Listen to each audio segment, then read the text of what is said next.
kuku mare. Kao kamano wadhi nyime kama jumbe adek nyaka ne yaw skunde mapacho ka jopuonjre maromo 497,783 pod ni pacho kata kuonde jot kendo pok giyudo nyalo mar dhi mbele kod sombgi. Mae kalore kod midhiero mar pi Oula mane omiyo jatend piny chor yepo mag skunde. Bete Akinyi nigi mathoth. E nonro motim kod migawo mar somo, riwruok mar Save the Children kod UNICEF, maloyo kilese 3,781 kod chope 18,615 e sikunde pi oumo kendo ok nyal ti godo.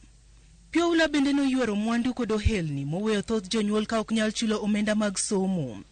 Jatend piny nochwalo mbele diriyo yepo mag skunde kaluwore kod pi Oula manoketho kilese, choche, pewe mag tuke ka kethruok go nyaka sani pod neno.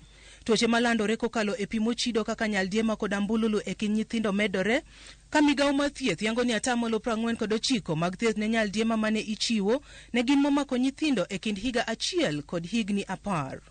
Mae tok odundu mag minyaga barore kendo donjo e kilese kod pewe. Kamano bende, familia moko ma pod odak e kembe jot pod rito mondo odargi kuonde mamoko.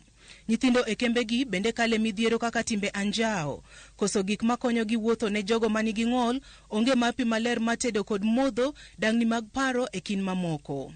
Riwruok mar Save the Children siro piny owacho mapacho ka e yore mopogore moting'o tiego apisas mag somo e counties e kedo kod masira mopore sikunde, chwalo hocho ne weche dangni mag paro ne jopuonjre, konyo migawo mar thieth maneno ni jopuonjre yudo pi maler kokalo chwalo yedhe mag thiedho pi, chwalo gik somo 1,250, bege mag skul kod taulo mag ria 23,970. Kamano bende gichiwo tenge mag pi ne skunde, omenda mag kony ne familia 880 kod puonj mag ngima maber e sikunde.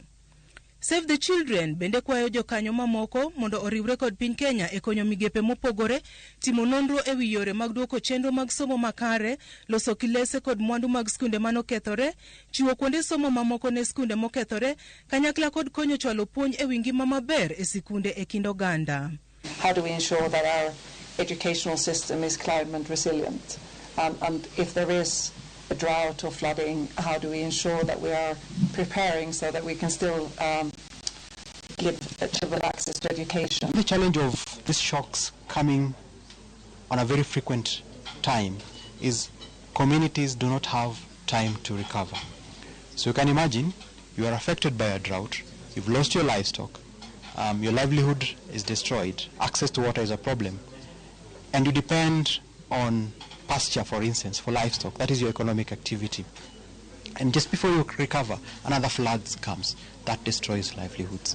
Bete Akinyi, Ramogi TV.